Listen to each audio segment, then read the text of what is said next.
మన రాష్ట్ర ప్రభుత్వం తదుపరి మనకి సిఎస్ గారి ఆర్డర్స్ నిన్ననే మన డిస్ట్రిక్ట్ కలెక్టర్ గారు కూడా మనకి ఇవ్వడం జరిగింది. అందులో భాగంగానే మనం ఈరోజు వీరిని స్మరించుకుంటున్నాం. దానికి ముఖ్య అతిథిగా వచ్చిన మన ప్రిన్సిపల్ గారు, welcome madam, and all of you staff please come on stage.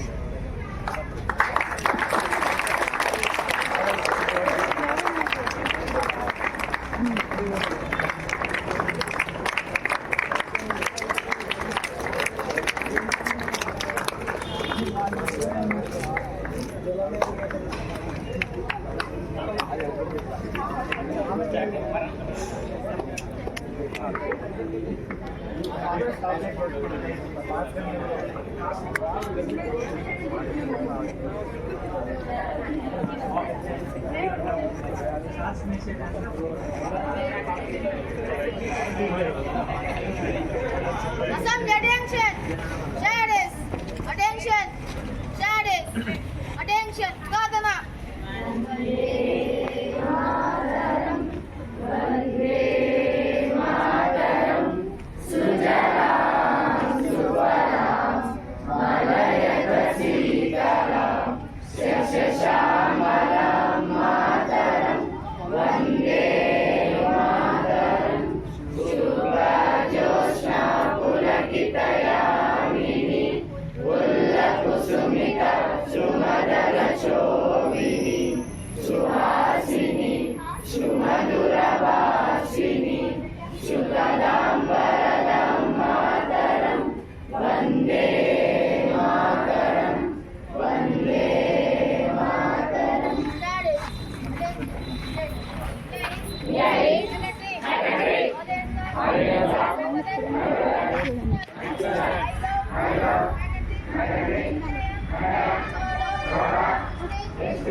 మన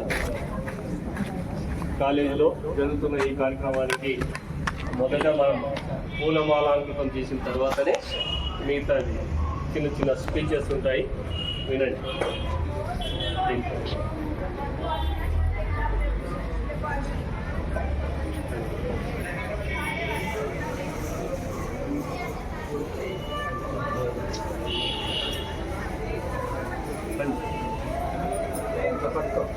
ఛానళ్ళకి చెప్పండి, మధ్యలోకి వచ్చి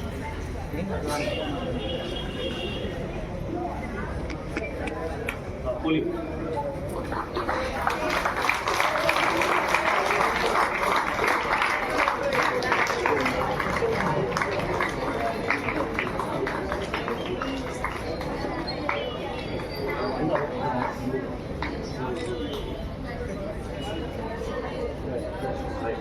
అందరూ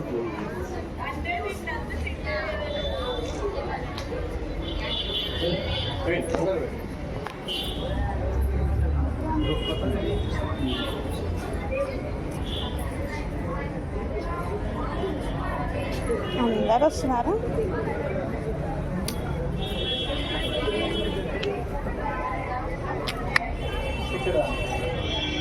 మీరు చూస్తున్న చిత్రపటం మన కర్నూలు నగరం పక్కనే ఉన్నటువంటి ఉక్కపాడు గ్రామంలో జన్మించిన దామోదరం సంజీవయ్య. ఆయన మన ఆంధ్ర రాష్ట్రానికి 2వ ముఖ్యమంత్రిగా పనిచేసి నిరుపేద కుటుంబంలోంచి వచ్చి లా చదివి మద్రాసులో ఢిల్లీ నాయకుల చేత ఏరి కోరి ఇతను ఒక మంచి వ్యక్తి ఇంటికి వచ్చి పరిశీలించిన నాయకులంతా ఢిల్లీ నాయకులు. వాళ్ళమ్మ సొంకులమ్మ ఒక నిరుపేద చిన్న పూరి ఇంటిలో అంటే చిన్న ఇంటిలో ఒక కట్టెల పొయ్యితో వంట చేస్తున్నారు, ఇతను రిలయబుల్ అని చెప్పి నిర్ణయించి మరి ఆ రోజే కేంద్రం ఉన్నటువంటి ప్రభుత్వం ఇతన్ని ముఖ్యమంత్రిగా ఆహ్వానించి పిలిచింది. సో మనం చూస్తుంటాం పదవులు కావాలని ఎన్నో మార్గాలు ఎంచుకుంటుంటారు. ఈయన ఏ మార్గం ఎంచుకోలేదు. అతని యొక్క కష్ట బలము లేదంటే నిజాయితీని అతన్ని ఈ స్థాయికి చేర్చింది. మీరందరి యొక్క ఆయన యొక్క ఆశయాలను పాటిస్తూ మీరు ఒక స్ఫూర్తితో తీసుకోవాలని మరి ప్రిన్సిపల్ సార్ ఈ కార్యక్రమాన్ని ఏర్పాటు చేశారు. ఈ సందర్భాన్ని ఉద్దేశించి సార్ మరి మీకు కొన్ని విషయాలు తెలియజేయాల్సిందిగా ఆహ్వానించారు. Thank you. ఈరోజు మనము మాలాకృతాన్ని చేసుకున్న సంజీవయ్య గారు నిరుపేద సాధారణంలో మరీ అతి సాధారణ కుటుంబం నుంచి నిజాయితీతో విలువలతో కూడిన జీవితాన్ని గడిపి అక్కడ సెలెక్ట్ అయిన తర్వాత ఒక కారు ఇంటికి వెళ్తూ ఉంటే వాళ్ళమ్మ సుంకులమ్మ, ఏనైనా మా కొడుకు ఉద్యోగంలో శాలరీ ఏమైనా పెరుగుతుంది ఆయన అడిగిందండి. శాలరీ గడ్డిమోపు కింద దించి ఆ మాట చెప్పింది. రెండవది, ఇప్పుడు నేను కట్టెల పొయ్యిలో వంట చేస్తున్నాను, తర్వాత కిరోసిన్ ఏమైనా పోస్తారా నాయన అని. చూడండి, మీకు ఇప్పుడు కిరోసిన్ అంటే మీకు తెలీదు. కిరోసిన్ ఏమైనా ఇస్తే సబ్సిడీగా మేము వండుకుంటామైనా బాగుంటుంది. ఆ స్థాయి నుండి మన పక్కనే ఉన్న మన ప్రాంతానికి చెందిన వ్యక్తి, ధైర్యశాలి, శీలవంతుడు, విలువలతో కూడిన జీవితం గడిపేవాడు. ఆనాటి నెహ్రూ అండ్ మన ఇందిరాగాంధీ గారు కూడా వీరి సలహాలు తీసుకునేవారట. వారి బయోగ్రఫీ ఒకసారి మీరు కొట్టి చూడండి, నెట్లో చూడండి, అన్నీ తెలుస్తాయి. సో ఆయన ఎంత స్థాయికి వెళ్ళినా సరే ఆయన ఫుడ్ విషయంలో మాత్రం ఎప్పుడు మళ్ళీ పోలేదు. జొన్న సంకటి, తర్వాత రాగి ముద్ద, జొన్న రొట్టె, మళ్ళీ ఇది ఉల్లిపాయ కాదు, ఎర్ర ఉల్లిపాయ కాదు, ఇవి పంచభక్ష పదార్థాల కంటే మాకు ముఖ్యము అని ఈయన తిని 10 మందికి చెప్పేవాడు. అప్పుడు మన ఆంధ్ర ఫుడ్ ఎలా ఉంది అని అప్పుడు టేస్ట్ చేశారు నార్త్ ఇండియన్స్ అంతా. అలా ఒక్కొక్క విషయంలో ఆయన ఏ విషయం తీసుకున్నా సరే ఒక మార్గదర్శకంగా నిలబడి మనకి ముఖ్యమంత్రిగా చేసే స్థాయికి వెళ్ళాడు అంటే నిబద్ధత, నిగూఢమైన ఆలోచన, తర్వాత ఎనలేని మొక్కమోని సంకల్పం, ఇవి ఎప్పుడైతే ఆయనకు ఉన్నాయో ప్రతి నిత్యం. అప్పుడు నేషనల్ కాంగ్రెస్ లో ఒక మెంబర్ కావాలంటేనే చాలా కష్టం. ఎంత కష్టం అంటే ఎంత కాంపిటీషన్. ఆ స్థాయిలో కూడా అందరి మన్నలను తీసుకొని మన ముఖ్యమంత్రిగా చేసిన వ్యక్తి మన ముఖ్యమంత్రి గారు. ఇప్పుడు ఉన్న ముఖ్యమంత్రి గారు గమనించి ఇప్పుడు ఆ ఇంటిని ఒక మ్యూజియం చేయబోతున్నారు. ఇప్పుడు కూడా ఒక డబ్బా రేకులు ఇల్లు ఉంటే మన రేకులు ఇప్పుడు కూడా ఉంది. ఆ స్థాయి నుండి చూడండి, ఇప్పుడు వార్డు కార్పొరేటర్ అవుతేనే కొన్ని లక్షలు సంపాదిస్తారు, ఆడి కారు కూడా వచ్చేస్తుంది. వారు ఆ స్థాయిలో ఉన్నా సరే ఆయన పెన్షన్తోనే జీవించాడండి. మెడికల్ అలవెన్సెస్ ఎక్కువ ఉంటాయి కాబట్టి ఇంత పెన్షన్, ఇప్పుడు గవర్నమెంట్ ఇచ్చే పెన్షన్ ఎంతుందో దాంతోనే జీవించాడు. ఇది నిబద్ధత. సరే, ఆయన చేస్తున్నప్పుడు విమర్శలు వస్తున్నాయి, ఏం చేస్తున్నాయి, ఎప్పుడు ఏ విమర్శ వచ్చినా నవ్వేవాడంట. ఫస్ట్ నవ్వి తనకు తాను క్వశ్చన్ వేసుకునేవాడంట. ఆ క్వశ్చన్ వేసిన స్థాయిలో నేను ఉంటే వాళ్ళు ఆ క్వశ్చన్ వేయగలరా? ఆలోచించండి. క్వశ్చన్ వేశారు కదా, ఆ స్థాయిలో నేనుంటే ఎలా అనే స్థాయిని ఆలోచన చేసేవాడండి. వీరు మన జార్జ్ బుష్ ప్రెసిడెంట్ అయిపోయినందుకు తర్వాత సంపూర్ణలతో ప్రెస్ మీట్ పెట్టినప్పుడు ఒక ఆయన ఒక షూ ఆయన పైన విసిరాడు. అది తీసుకొని వెల్కమ్ సార్, మా ఫాదర్ మీకు సరి చేసి ఇస్తాను, ఆ సరి చేయడంలో ఏదైనా పొరపాటు అయితే నా తండ్రిది కాదు నాది అని విలువలతో కూడిన జీవితాన్ని ప్రపంచాన్ని నడిపించారు. కాబట్టి వాళ్ళు ఇప్పుడు ఈ స్థాయిలో ఉన్నారు. మీరు కూడా విలువలు తీసుకొని ముందుకు వెళ్తే కదా ఇప్పుడు ఈ 2 సంవత్సరాలే కాదు, ఇంకా ప్రపంచం ఉంది. ఆ స్థాయిలో మీకంటూ ఒక పేజీని క్రియేట్ చేయండి. అది మీలో ఉంది, ఆ సంకల్పం మీలో నుంచి రావాలి. మళ్ళీ మన వొకేషనల్ కాలేజ్ అని చిత్రపటంలో కూడా ఉండాలి. ఆ విధంగా చూసుకునే బాధ్యత మీది. లెక్చరర్గా మేము చేసుకుంటాం, మేమేం చేయాలో చేస్తాం, మీరేం చేయాలో చేయండి. మంచి పర్సెంటేజ్ తీసుకురండి. పతాక స్థాయిలోకి వెళ్ళి మన కమిషనర్ గారికి మన రిజల్ట్ మనం చూపిద్దాం. All the best.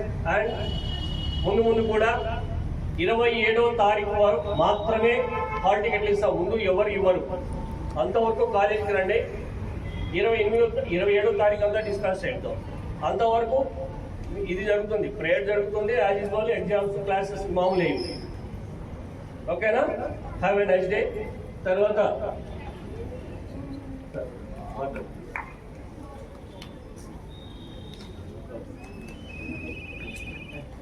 Group photo media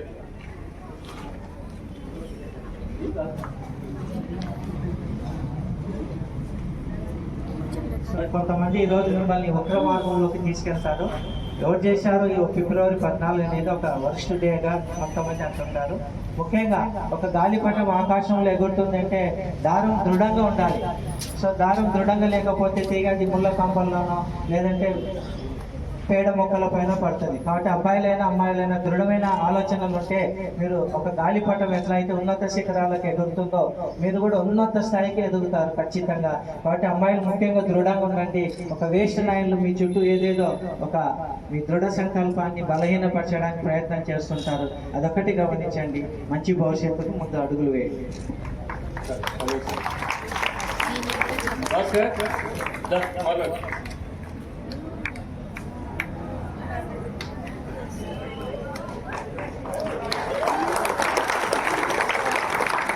గౌరవనీయులైనటువంటి doctor Nagaswamy Naik sir గారికి, మరి మా అధ్యాపకులందరికీ కూడా, మా మేడం గారికి, నాకు ఈ అవకాశం ఇచ్చినటువంటి సార్ గారికి కూడా ధన్యవాదాలు తెలుపుకుంటున్నాను. మరి సామాన్యమైన కుటుంబంలో, ఒక దళిత కుటుంబంలో ఆయన జన్మించి ఆయన మద్రాస్ అంబేద్కర్ కాలేజీలో లా చేసి మరి అత్యున్నతమైన పదవులు అలంకరించి ఆయన ఎదుర్కోకుండానే ఆయననే వెతికి మరి ఈ స్థాయికి ఆయన ఎదిగి మన కర్నూలు పట్టణం సమీపంలో ఉన్నటువంటి పెద్దపాడు గ్రామంలో సామాన్యమైన గుడిసె నుండి కుటుంబంలో జన్మించినటువంటి ఆయన ఎన్నో పదవులు అలంకరించారు. కేంద్ర మంత్రిగా ఆయన పోయినప్పుడు కూడా ఆయనతో పాటు ఆయన టంకుపెట్టెను కూడా తీసుకొని పోయినటువంటి వ్యక్తి ఆయన. మరి మన భారతదేశంలో మొట్టమొదటి దళిత ముఖ్యమంత్రిగా ఆయన పదవిని అలంకరించిన వ్యక్తి. మరి ఈనాడు ఆయన ఇటువంటి మహనీయులందరినీ మనం జ్ఞాపకం చేసుకోవడానికి మన డాక్టర్ నాగస్వామి నాయక్ గారు ఆయన వచ్చినాక ఇవన్నీ ఈ కార్యక్రమాలన్నీ కూడా చేపడుతూ చేసినందుకు మనం ఎంతో కృతజ్ఞతలను. మరి మీరు కూడా ఆ స్థాయికి ఎదిగి ఆయన ఆనాడు చదువుకోవడానికి లాంతర్లు పట్టుకొని లాంతర్ల కింద చదివేవాడు. ఈనాడు అన్ని వసతులు కల్పించారు మీకు దేవుడు. ఇప్పుడు మీరు ఆ చదువు అవకాశాన్ని సద్వినియోగం చేసుకొని, భారతదేశం ఎప్పుడు బీదది కాదు, డబ్బులు మచ్చుకున్నాయి. ఆయన ఇప్పుడు దామోదర సంజీవయ్య మాదిరి వారి పదవిలో వారు పని చేసినారంటే ఎప్పుడు కూడా భారతదేశము అందరికన్నా మిన్నగానే ఉంటుందని ఈ అవకాశం ఇచ్చినటువంటి సార్ గారికి నేను ధన్యవాదాలు తెలుపుకుంటూ కృతజ్ఞతలు తెలుపుకుంటున్నాను.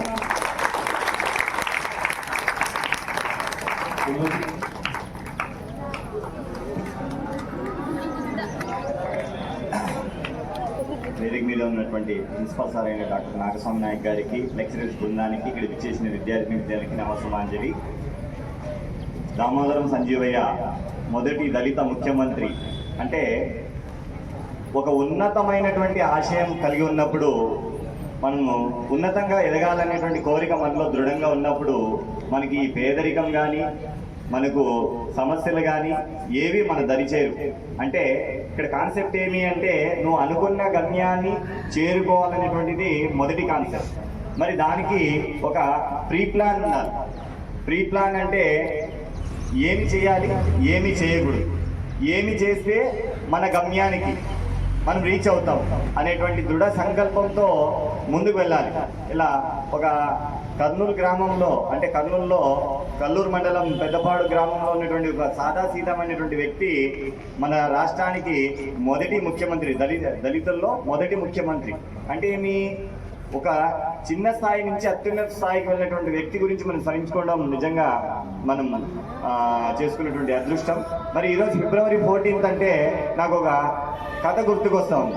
ఏంటి సార్ ఆ కథ అంటే, ఒక వేటగాడు ఏం చేస్తాడంటే, వేటగాడు తన సంచిలో ఉండేటువంటి చెనిగ్గింజలు వేసుకొని పోయి అక్కడ ఒక ఉచ్చుని బిగిస్తాడు. అంటే మీ వేటగాడు ఏం చేస్తాడంటే, ఫారెస్ట్లోకి వెళ్ళి ఈ కౌజులు కానీ కొంగలు కానీ పట్టి తినాలనేటువంటి కోరికతో ఏం చేస్తాడంటే చెనిగ్గింజలు వేసేసి అక్కడ ఒక ఉచ్చుని బిగించిపోతాడు. ఈ పక్షి ఏం చేస్తాడంటే, అక్కడ ఉన్నటువంటి చెనిగ్గింజ మాత్రమే కనబడుతుంది, ఉచ్చు కనబడదు. వచ్చి 2-3 గింజలు తినిన తర్వాత 3వ గింజకి దొరికేస్తుంది. మరి వేటగాడు ఏం చేస్తాడు, దాన్ని తీసేసి కోసేసి తినేస్తాడు. నేను విన్నవించుకుంటున్నా. ఈ సదావకాశం ఇచ్చిన ప్రిన్సిపల్ గారికి ధన్యవాదాలు.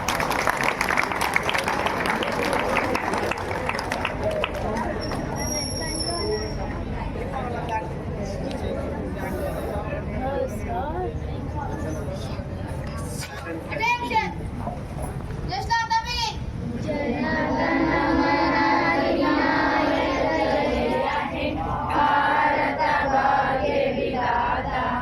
पंजाब सिंधु गुजरात मराठा द्राविड़ उत्कल बंगा विंध्य हिमाचल यमुना गंगा उच्चल जल सिसरंगा सब शुभ नामे जाहे सब शुभ आशीष मागे जाहे सब जय दाता जनगण मंगलदायक जय हे भारत भाग्य विधाता जय हे जय हे जय हे